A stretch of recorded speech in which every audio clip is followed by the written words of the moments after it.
Hey, I'm Mark, And I'm Chris. and we're the leftovers. No, we're not. Yes, we are. I did not agree to that. Hey, Chris. Hey, Mark. What's happening? You're way too chippy. How we doing today? I'm doing all right. I'm doing all right. I can tell by the way you're a little too chippy right now. What you got for us to talk about today? Well, it's funny you should ask. Not really funny, but Let's say I ask every week. funny. Not funny.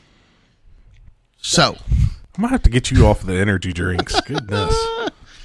trust, Chris. It's about trust. Trust and obey. Who do you trust? There's a good question. What is trust? You ever ask yourself that question? I've thought about that quite a bit. What is trust? It's a really good question. It is. That's why they hired me. And when I say they, I mean we. And by we and hired, I mean it's free. And okay, trust, Chris. What do you what is trust? Putting your Well, I have a I've definition. If you want to read it, you can you can read it. It's written. I have in your, three different just read ones. it in your handwriting. It's printed. Anyone could read this. Not me. One of the ones that I liked, assured reliance on the character, ability, strength, or truth of someone or something. Or another one, one in which, one in which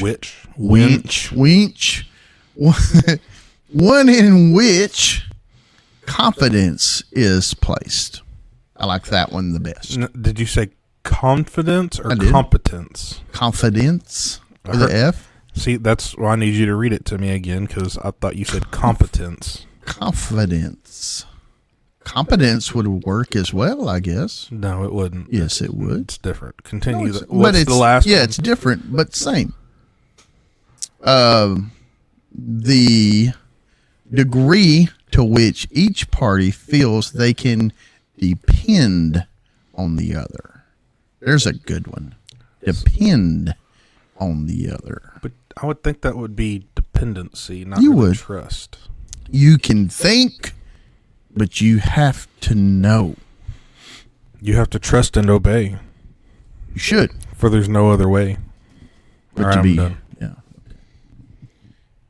So, Chris, when you think about trust, trusting people, I asked a guy this morning. I had a feeling this is what today's episode was going to speak about for some reason. I don't know. Maybe because you told me that's what it was going to be about. Or actually, you sent me a text and said, "What about this?" Hey, let's roll with it. Actually, So- you didn't text that back to me. You said it to me. It was in person. Yeah, that was a day and a half after I sent you the text. I thought it was a given. Hey, we're rolling with it.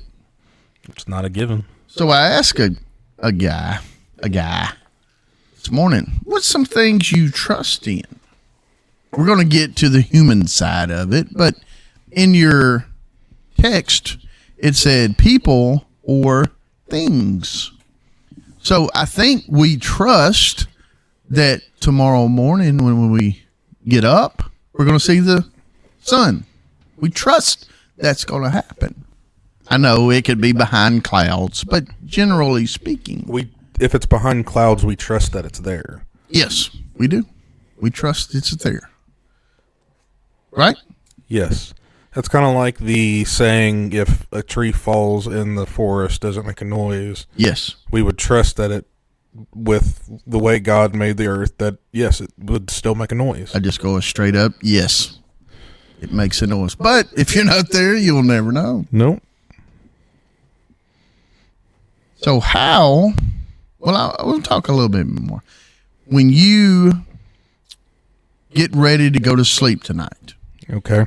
you trust that where you went to sleep last night will be in the same place tonight.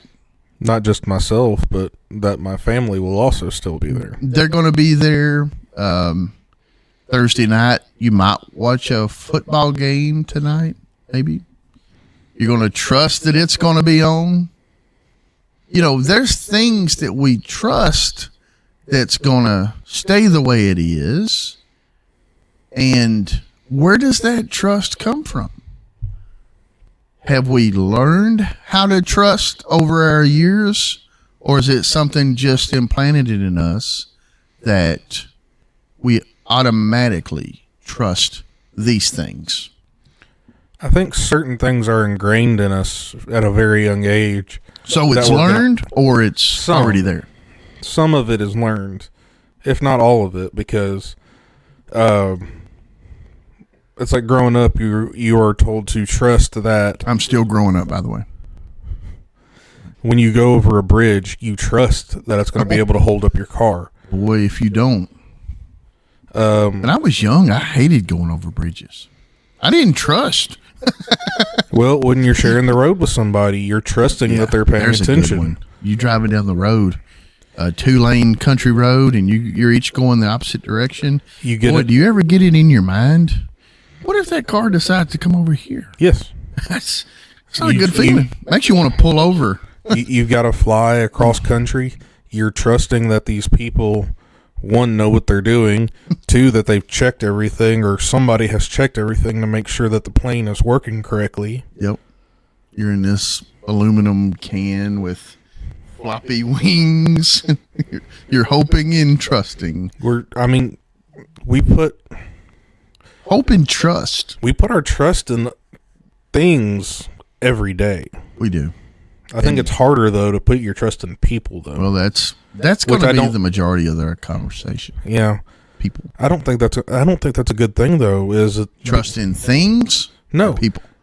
That it's so hard to trust people. Mm-hmm. Well, I've got an idea about that. I hadn't shared it with you.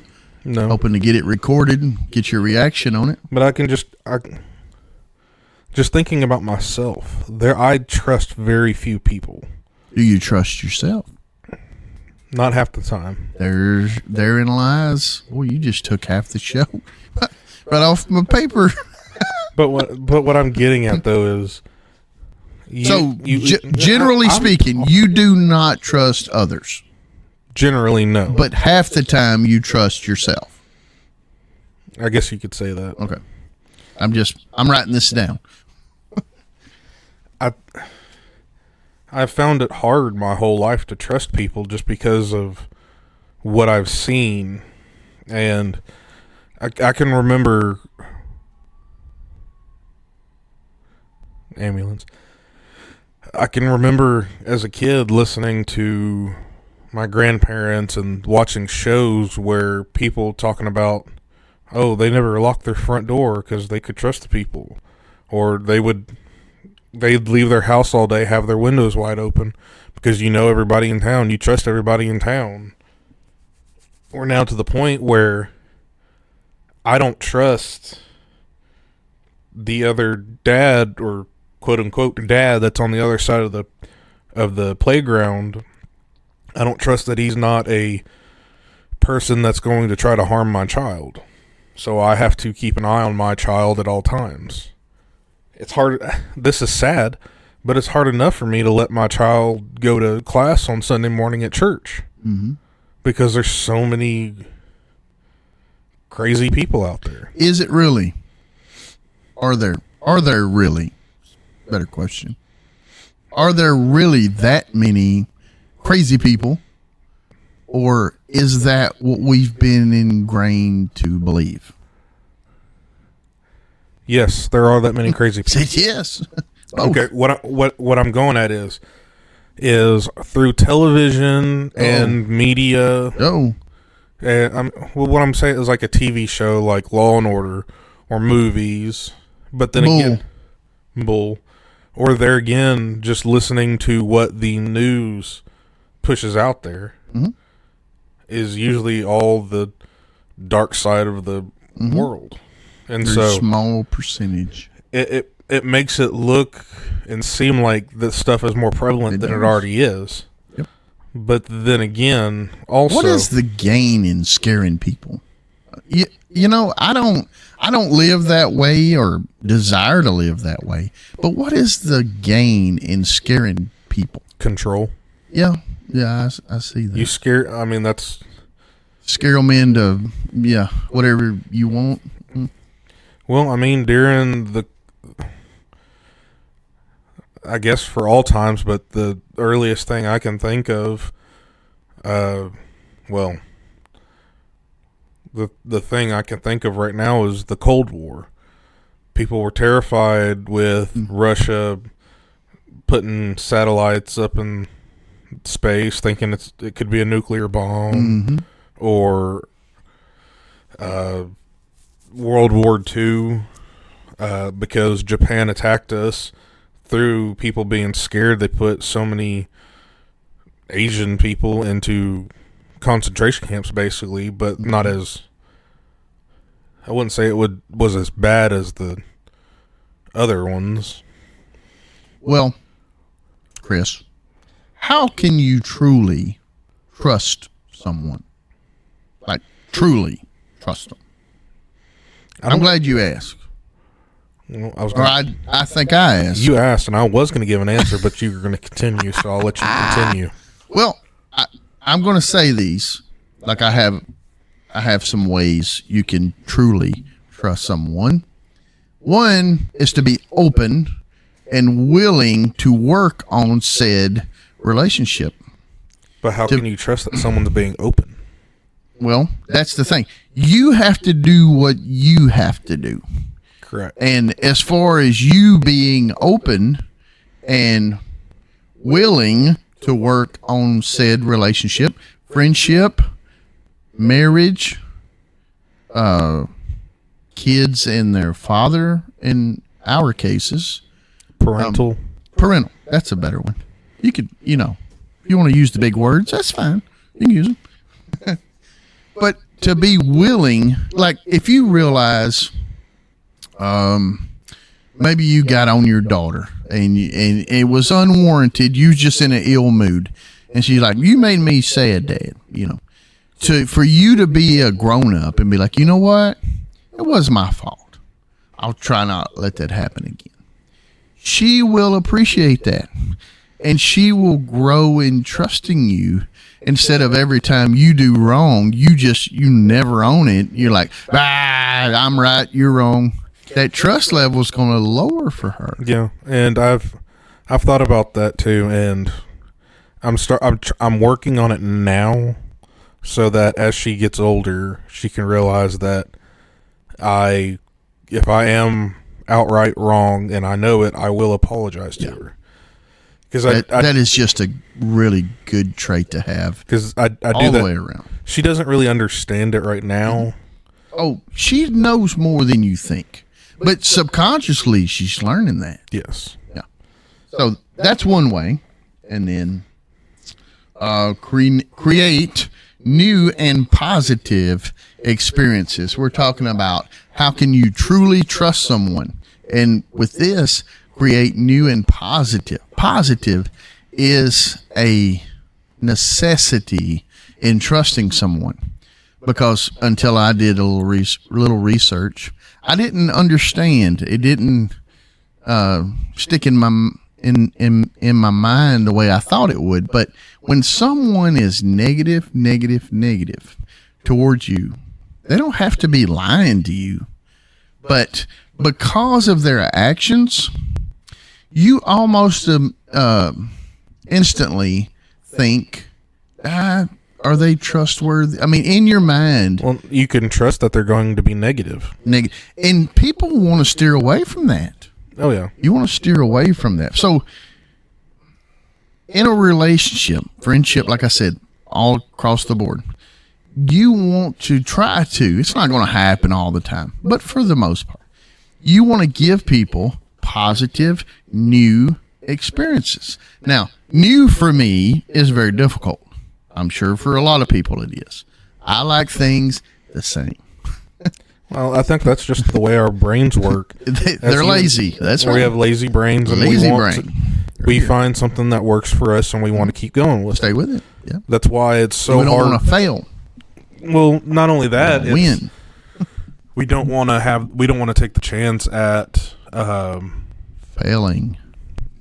I was going to say it like with food, getting something we don't like.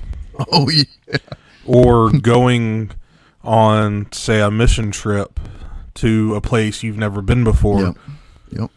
I almost came really close to going to Africa one time on a mission trip, and I talked myself plumb out of it because I'm serious. Everything's the same as, as I can hold it together. But yeah, talk myself right out of that deal. Well, I mean, I can somewhat remember the first time I went to Honduras with my parents and how nervous I was. I was a nervous wreck. And I mean, I was 10 years old my first time going to Honduras. I can still remember, like, I'm going to a third world country. Yep.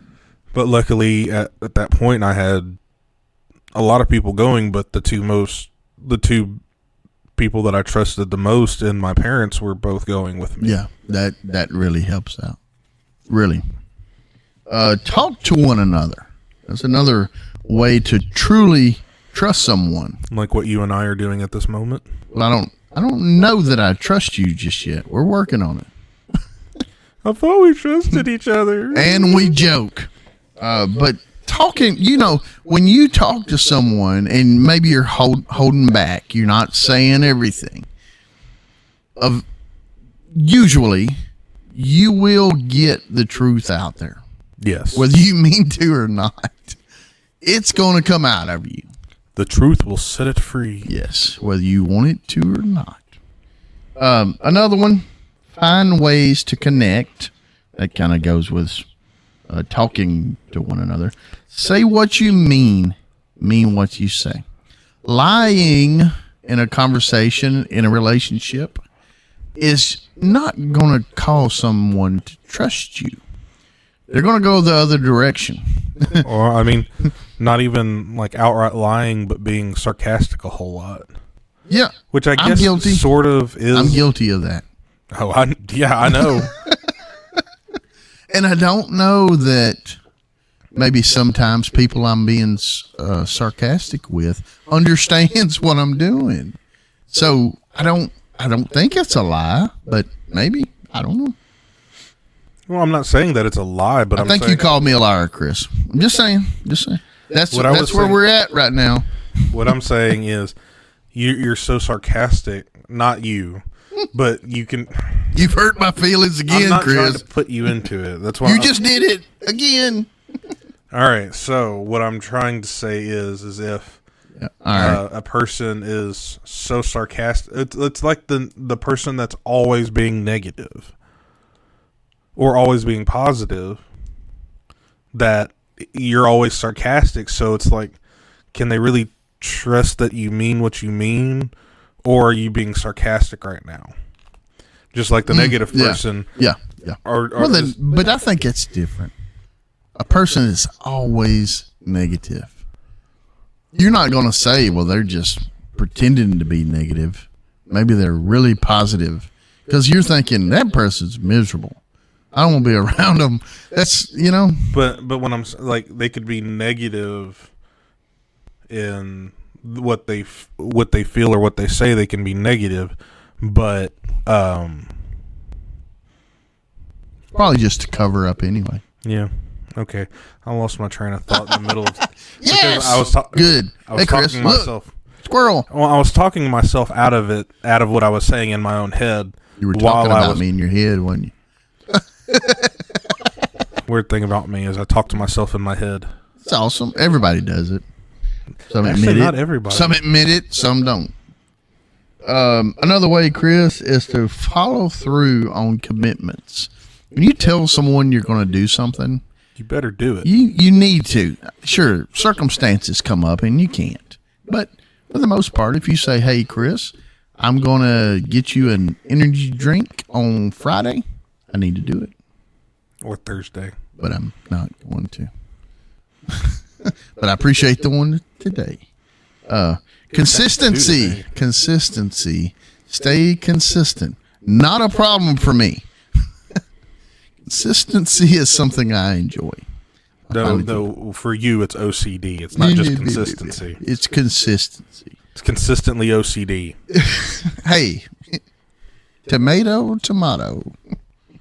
No, that's tomato cucumber. Oh. No comment. How about that? Is trust a choice or is trust a feeling? Choice or feeling? Trust is a choice. You have to choose to trust somebody.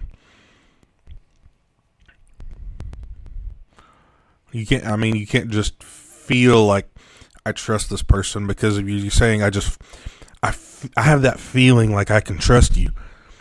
You're not really trusting that person. You're taking a hunch. Is love a choice or a feeling? I think love is a choice. I do too. Who everything you love, everything I wrote here is crap. What you wrote down right there was a choice that you decided to write it down. Well, what you just said though makes way more sense than what I wrote down. Yeah, Trust which is why we talk. Feeling or a choice. Trust is a feeling of confidence and security in someone or thing. I agree with that, but that sort of. But I mean, if you have a feeling that you can trust somebody, you're not actually trusting. No, but you need the feeling in order to be able to trust them. If you had the feeling I can't trust that person, you're gonna have to hop over a hurdle before you can actually trust that person. You have to have the initial feeling that I can trust that person. Not necessarily, because yes, necessarily. If you let me speak, let me talk. It's like the people that teach my children class on Sunday morning. It's hard for me to trust them, but I am putting my trust into them, even though I don't feel like I can. I don't have that feeling that I can trust them just because I'm a paranoid person. You don't feel like you can trust them, yet you trust them. But I have been... I'm trying to think of a nice way to say this. Anyway, just me and you. Go ahead. I have been... I won't say conditioned. I've been... You could say conditioned. No. We've all been conditioned. We've all somehow. been conditioned for something, but I'm just... Say it. I don't know how to. That's my problem. Conditioned. It's not conditioned. Don't worry about everybody else. No, I'm... In all honesty, you are. The word conditioned is not the one I want to use. Okay. And I don't know the word that I want to use. Light bulb. Use the word light bulb. What's wrong with that? Because it doesn't portray what I want. I've been light bulbed into thinking what?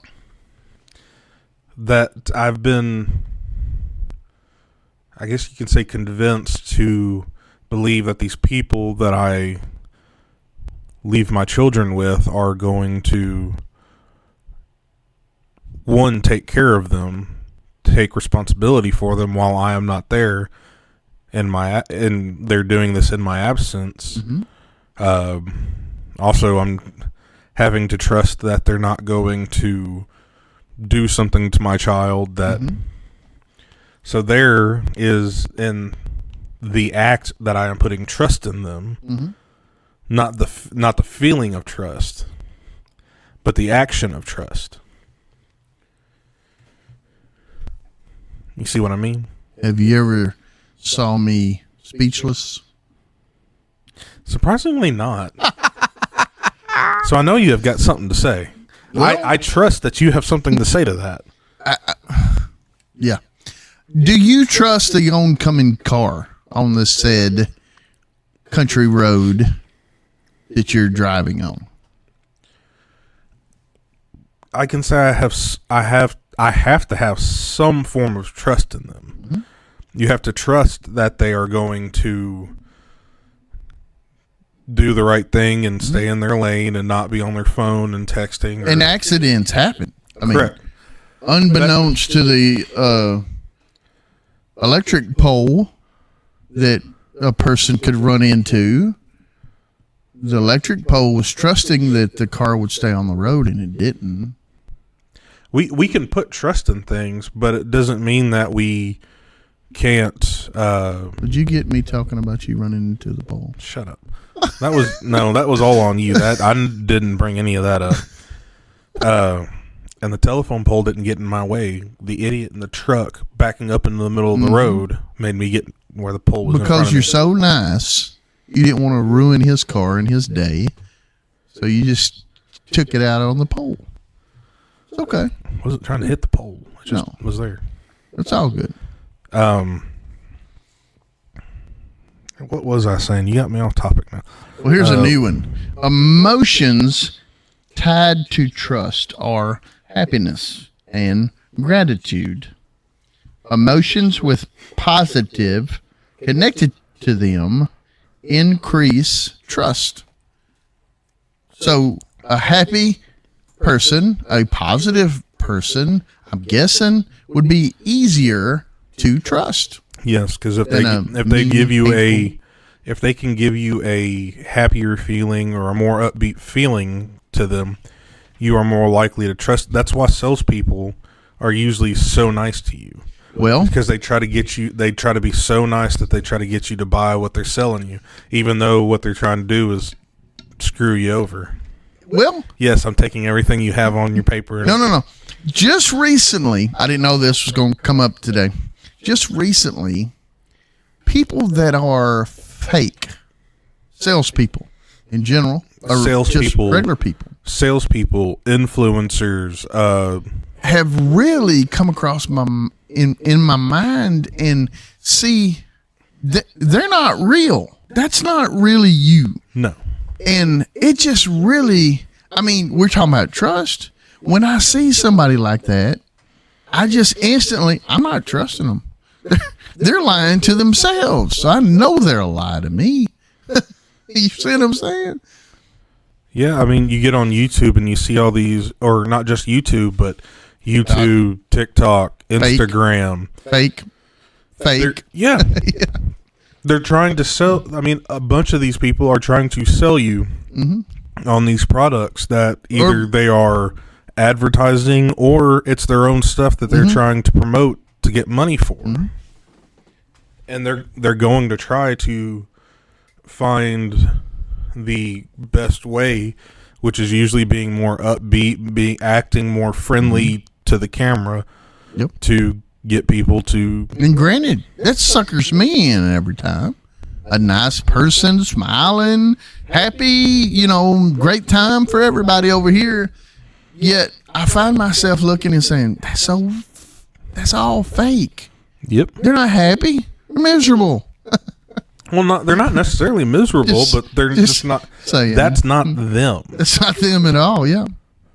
And I wonder when the lights are off. Not literally, but when the ring light's on and everybody's happy and everything's good, and then when that goes off, who are you after that? I mean, there are certain, I guess you could call them influencers that they're not really fake, but they're less fake than others. Like they'll show you more of who their actual personality is, and they will be more upbeat, but they are still giving you the true person of who they are.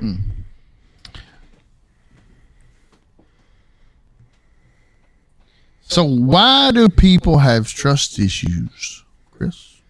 Trust issues. Trust issues is because people, well, to be completely honest, it is where people have thought that they can put their trust in somebody and then they fail them. Yep. But what it could also be is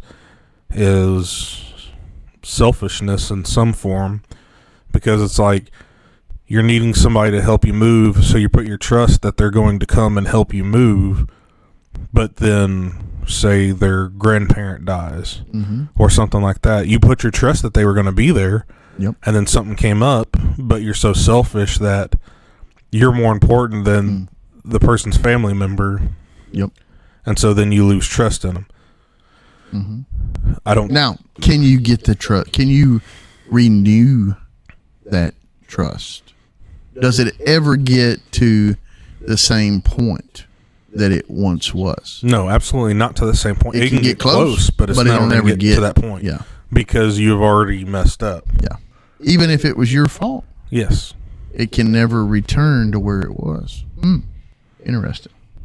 Well, for a human being. What are we talking about here? Dogs, cats? No, I'm saying in your relationship with God. Yeah. Oh, okay. I'm adding a little religion. That's okay. My mind was told. I thought my dog trusts me now. I believe God knows that we're flawed characters. Yes. And He will always allow us to come back. Yep. He knows we'll mess So up. that relationship will always return. Yes, but between humans, no. human and not cats and dogs, but humans. I mean, dogs, you can screw them over all the time and But they'll I still wonder come back to you. what's going on up there. They're probably thinking, "Yeah, you do that to me once, but next time, Oh, you have a treat? What? squirrel."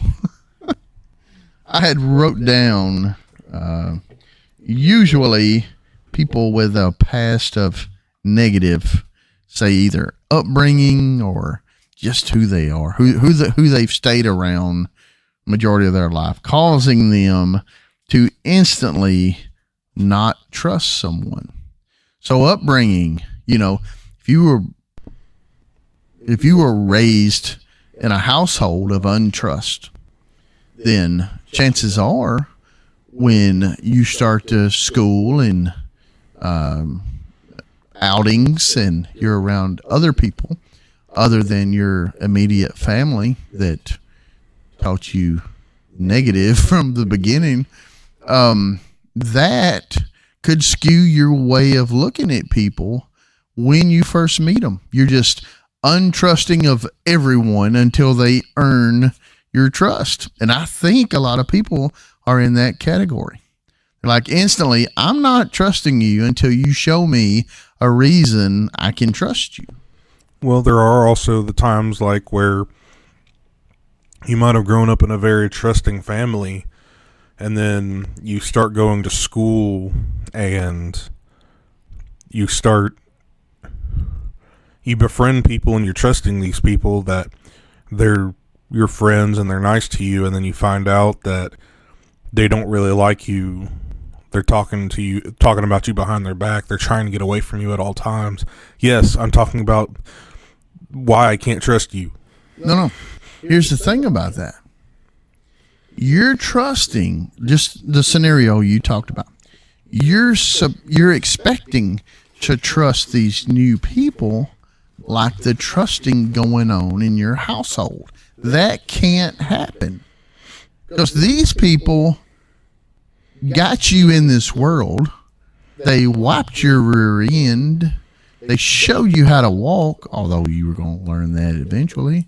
Not necessarily.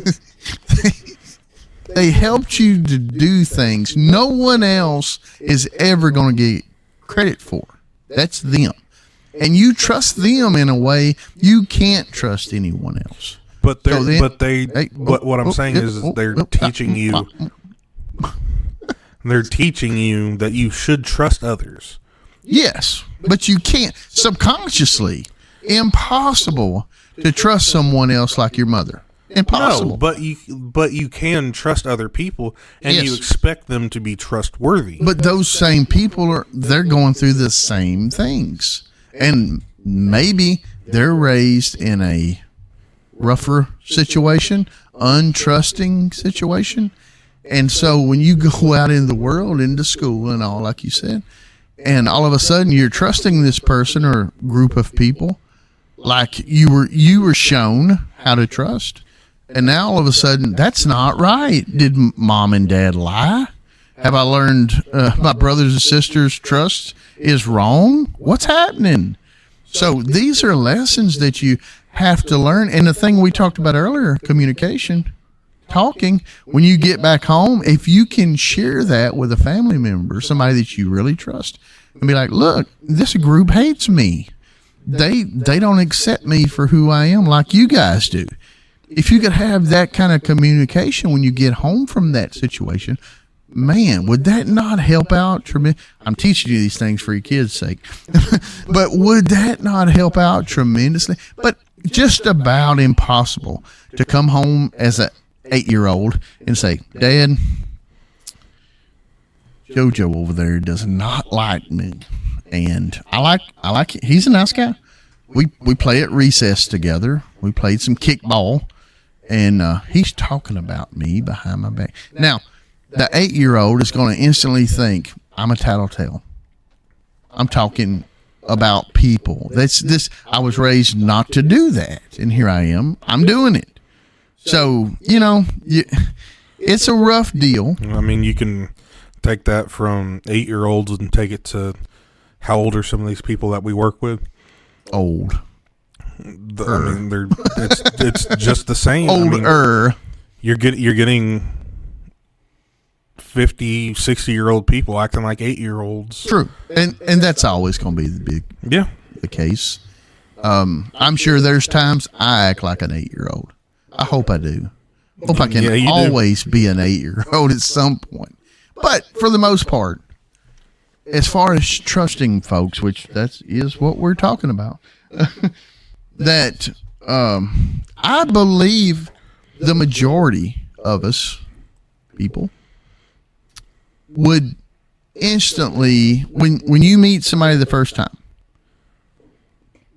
I don't think the first thing goes through your head is, do I trust that person or not?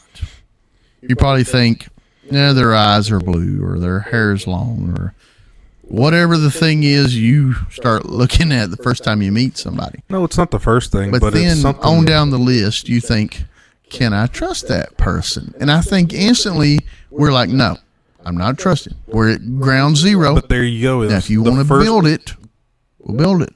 The first question you ask isn't, do I? The first question isn't, do I trust this person? The question is, can I? That's the question you have to ask before, do I? What about, will I? Or even, will I trust this person? Will I ever be able to trust this person? I don't think you can answer that, though, until you live it. But what I'm saying is, though, is you actually have to ask these questions before you either can or cannot trust somebody. But you also have to have experiences as well to be able to trust. You'll always have experiences. Yeah, but that's going to cause you to trust or not those experiences. Yes. Good experiences, more trust. Horrible experiences, less trust. Correct. Thank you, Chris. I know, I don't tell you that. There's a reason. Possible origins of trust issues are low self-esteem, past betrayals, mental health disorders, adverse childhood experiences, or traumatic events. All of those things could cause you to have trust issues. And I'm going to imagine most people could recall a traumatic childhood experience that caused them to possibly trust less, I guess is the best way to put it. If you had an issue with maybe a school teacher, I had a group of school teachers that like to talk about people behind their backs. Teachers are people too, right? Supposedly. People are teachers too. People are teachers too. Teacher or people's too. Okay. Got me turned around. And so learning that, I knew teachers are human beings. They make mistakes, but they're leaders. They're, heads of the school, and you think they don't talk about kids. Yes, they do. And when you find that out, you trust them less, and you think, wow, they're just like me. Uh-oh. You don't put them up, You put these people on a pedestal, Yeah. and then you realize that they're just human and like you're you. the one going to knock them off. You put them there, you knock them off. I mean, that's kind of Sort of sad in a way. And yeah. I mean, I hate saying this, but we put politicians up on a pedestal. and police officers. Police officers, firefighters, doctors. We put all these people on pedestals, but they're people too. They're people. They make Yeah. mistakes, There's good ones. There's bad ones. but we have to trust that there's more good than bad, and that's sad Yeah. that we have to trust that. But, Let me ask you a question. all right, Do you trust, in general, do you trust police officers? not nearly as much as I used to. Because you were younger, and now that you're older, you've went through more experiences. Yes, And you've seen things that I've would seen- cause you to. yes, I've Yeah. seen more incidences. I've had more experiences. You've run into more poles. No, but I've had other issues. I mean, Never letting that lie. So, police trust from society and to society. So, if a police officer has been in a situation time and time and time again, they kind of, in their minds, they know the next step. If they roll up on a car and it smells like alcohol or weed. marijuana, and they usually know what is in line next. The person's going to say, "Oh no, I don't smoke weed, not here." You're like, "Well, sir, your vehicle smells like marijuana." "Oh no, wasn't me." And so if they see this day after week after week, and they roll up on a car one day, and same scenario, it smells like alcohol, like you said, weed, or whatever else smells. Fill in the blank. I know something else that smells all right. And they know what the operator of the vehicle is going to say. And so they are probably untrusting of the operator of the vehicle because they're lying. They're just flat lying. And so the other way around, people that have to encounter the law on a high percentage, and they know that the police officer's instantly going to be in an ill mood when they pull them over, and have witnessed this time and time and time again. And so they may be untrusting of the police officer on their side. So when you get those two things together, hopefully your car doesn't smell like weed or alcohol.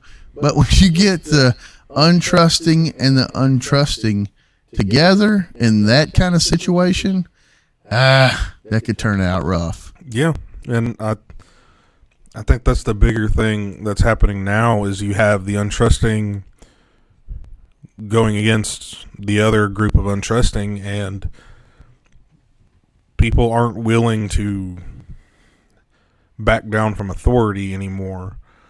We're always taught to stand up, and it's just like there's times where you go along to get along. Mm-hmm. Yeah. There are times where you fight back, yes. And what are those times? Okay, well, we'll use the example. We'll have somebody that they get pulled over. Mm-hmm. You know what? I'm not going to play games. You have a...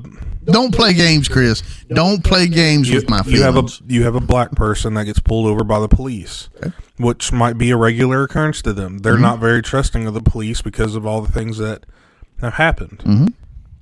And the cop is very untrusting, And okay. And so Are they untrusting in this situation because of their color or because of the situation? it may be both. Okay. But I mean, what I'm getting at is the black person that's in the car getting pulled over by the police officer. Does it do them any good to get all up in arms and cause a scene in front of the officer? No. It, If zero times. The helps. officer is going to be unruly, or he's so untrusting that he still, even though he doesn't have any probable cause or whatever, he's still going to take you in because he's untrusting that you're telling the truth. I think I've seen enough of the videos to say resisting, that's going to be what they say. You know, if you do anything, you're It's resisting resisting. arrest. But And then you're going to get arrested for it. yeah, and your best bet at it is to not resist, do what they ask you, and then But how do you stay calm when you know what's fixing to go down? And you're just so upset that this can't happen. I seen it happen to my brother, my sister, my mom, my dad, and now it's me. How do you stay calm about that? Be difficult, yeah. Oh, I'm not saying it's, especially when you're home. I am at no point saying that it is an easy thing to do. I don't know how you would get past it. I just don't. I understand. You're getting But we can only understand from a distance. We don't know that. Living it, how that would feel. Like you were being every you time might you went not out. know Like, that. huh? So you might not know that how that feels. Come on now. But what I'm getting at But is on yes, the cop side, if he has day after day after day had an issue with certain people over and over and over again, yeah, maybe it needs another job. I'm not sure. But when you get two untrusting groups together, well, I think it's just going to turn out bad. so. In my opinion, it's majority of the time when stuff like that goes down and there's people getting from both sides, it getting extremely bad is when one side or the other feels like they are more Dominant? important, or like with a cop. Powerful. Yes, like when a cop, we'll say like the George Floyd thing, that was more of a cop having a power trip type thing. Yeah.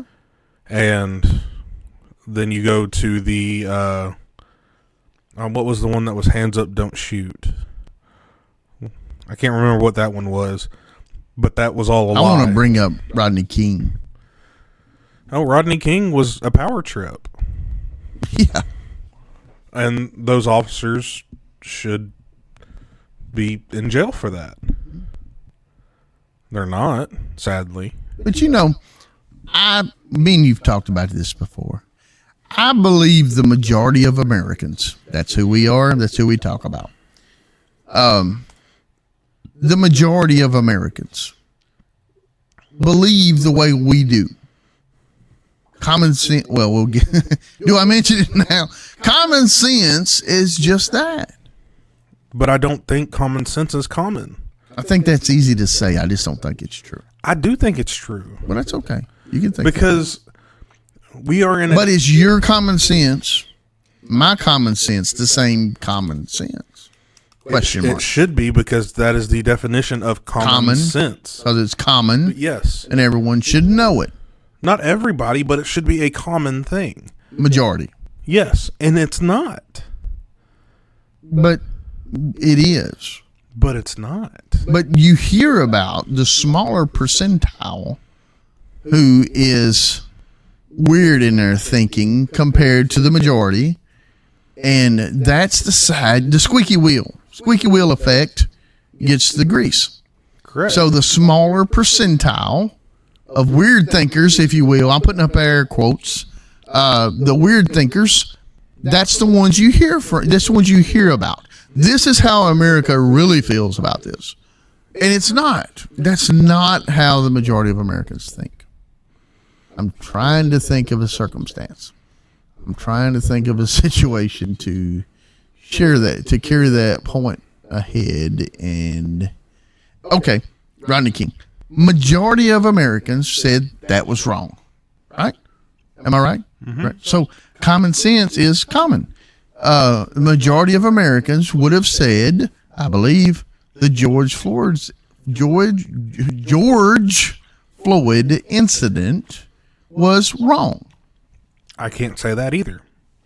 I would. You would. I wouldn't. I would think the majority, not everybody. We will never have that. Majority of people would say wrong is wrong and right is right.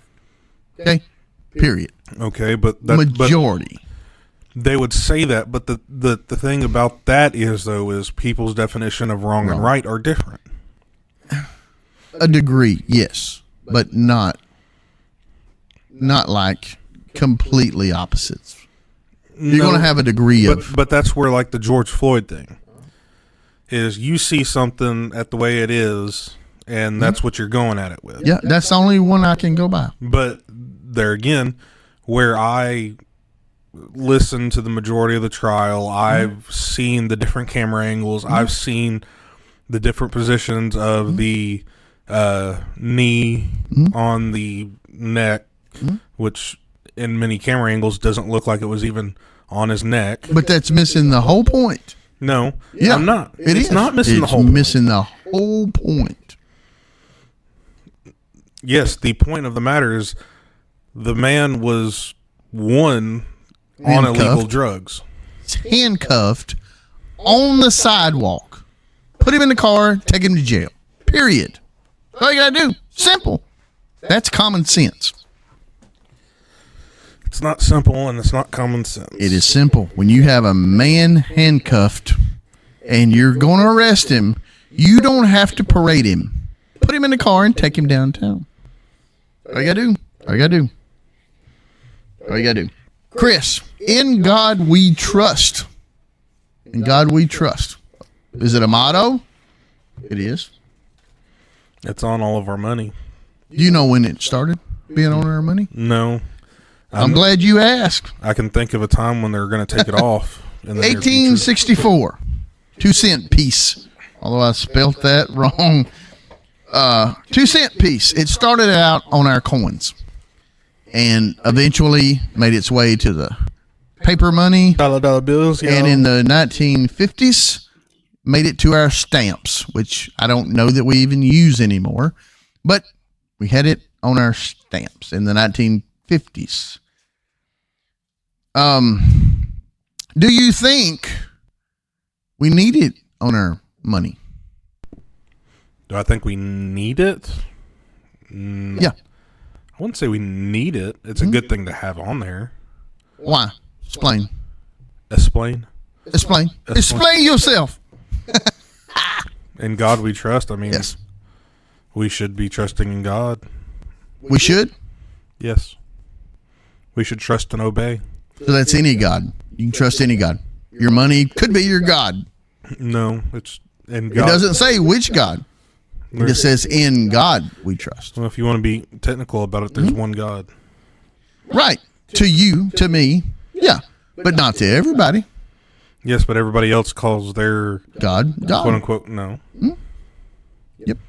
People don't call Buddha God.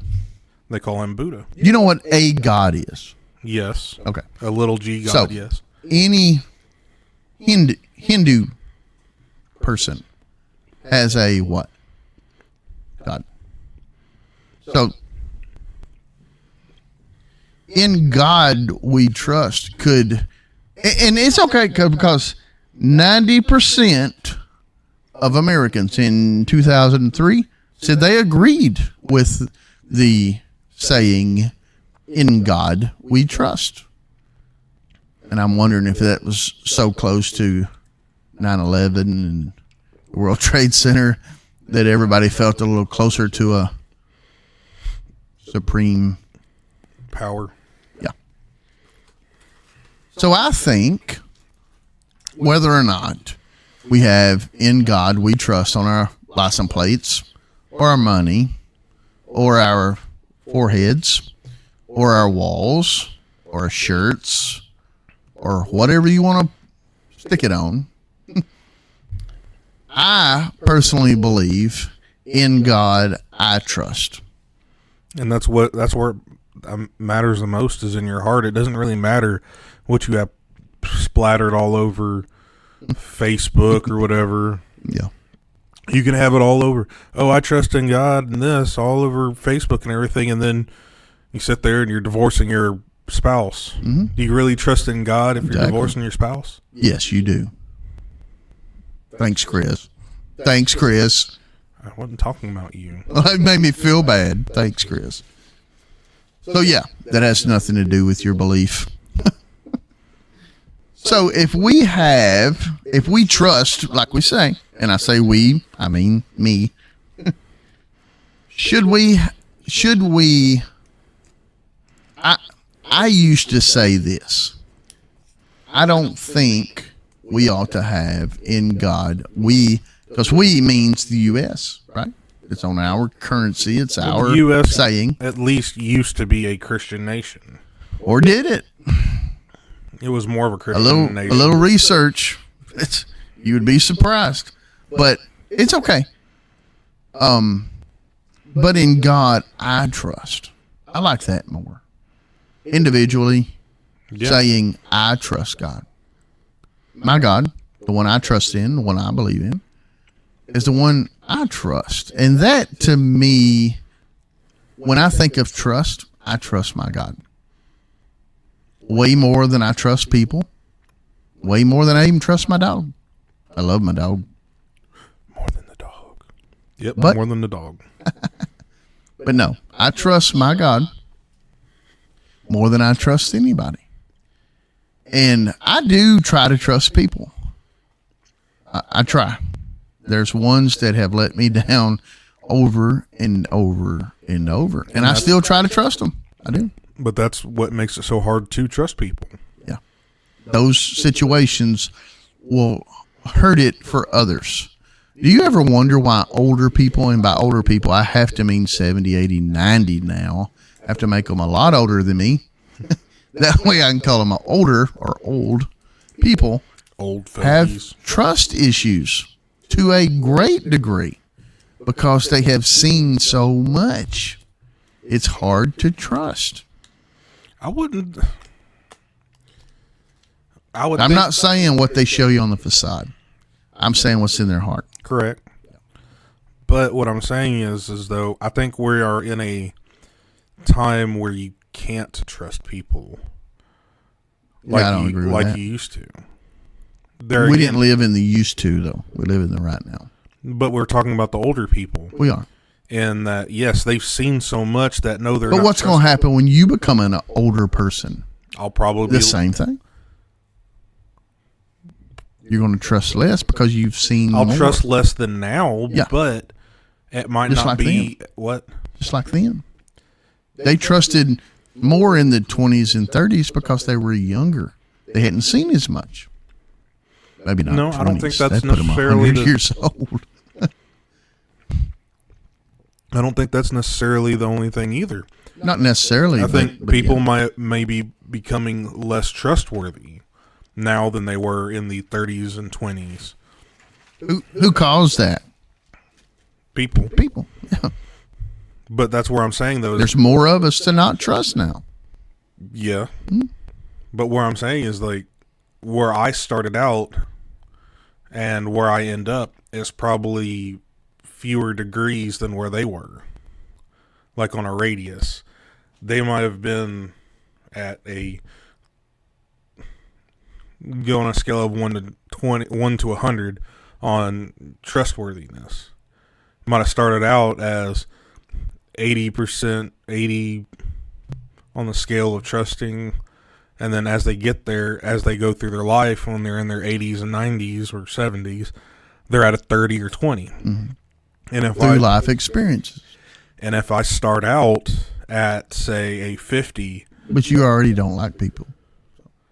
well, there again, You start at a different I spot. already start out at a 50, and make it down to a 20 or 30. But I could start at an 80, and I just know if I get to live 70 or 80, I know that level is going to be lower just because experiences. All right, one more question. How many, as of 2023, that's this year, how many people, Americans we're talking about, how many people trust the U.S. government? I have a percentage, 1 to 100%. What do you think the percentage of Americans trust the government? The entirety of the government? Entirety of the government. Say about 12%. 20%. What do you think that same number looked like in 1960s, early 60s? Say about 50%. 80% of Americans trusted their government. It was around 25% in the Richard Nixon era, and then it dropped until George Bush, not Herbert Walker, But George W., not W. H.W. It went to 60% in trusting the government. And then we're at a low right now and have been on the descent for a minute. Well, And- I mean, that's probably because we've gotten more information about all the things, Yeah. all the things that our government's done, And we could sit here and talk about this for hours about the information we get. I think it's calculated. I think the information that we receive from the conservative side running down the liberals is all calculated, vice versa. I think the information the liberals get about conservatives is all calculated. It's to cause division. And division does not lend itself of trusting anyone. When you hear, again, negative about the opposite way of the you think, then your trusting is out the window. You're not trusting. But Well- think about this. What if tonight on your conservative station you hear positive about a liberal group in Oregon has just started something, and it's out there. It's just not going to get it reported. But you hear that on your conservative station. Now, the first time you hear it, it's not going to ring. It's not going to do anything. But if you receive that on a regular basis, and vice versa, if on your regular liberal station you hear positive about a conservative group, conservative person, and you hear that on a regular basis, instead of division, you're trying to show folks, hey, we're all the same. We're the same. We got other ways of looking at things, for sure. You and I you have your ways, I have mine. But I don't think that I can't trust you. But if somebody told me every day, hey Chris, he's talking about you again. You know what he said yesterday? I mean, if I heard that on a regular basis, I'd start thinking, that Chris is a scallywag. I know exactly what you said about me. So if, Scallywagging it. you know, if you heard every day, hey, and Mark, he said so-and-so about you.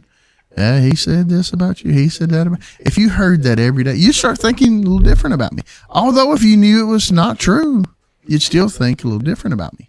I think this whole division deal in our country sucks. I don't like it.